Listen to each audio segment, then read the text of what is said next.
Hi, I'm Voit. I teach physics here at North, and I'm very excited to have the opportunity to work with your student this year and share my passion for learning and for physics.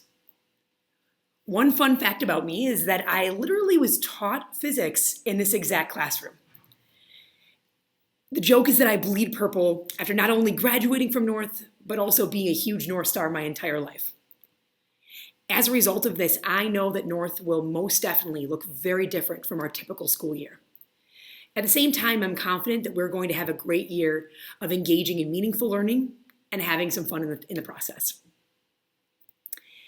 As you know, we begin this school year with a hybrid schedule, which means I'll be seeing your student 2 days a week face-to-face, and the other 3 days we'll be participating in virtual learning.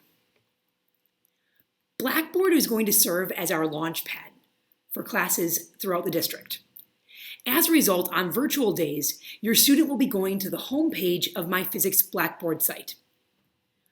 From there, they'll be able to click on the appropriate lesson link, which will provide the expectations for the day, along with step-by-step directions on how to go through the daily activities.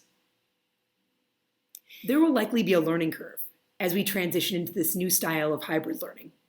But with routines and the support that I can provide your student with a face-to-face instruction, I'm confident that they'll become more comfortable with this model. As we move through the year, please feel free to reach out to me if you have any questions or concerns via email or phone. Together, I'm confident that we will be able to help your student find success this year. Have a great day, and I look forward to getting to know you and your student this school year.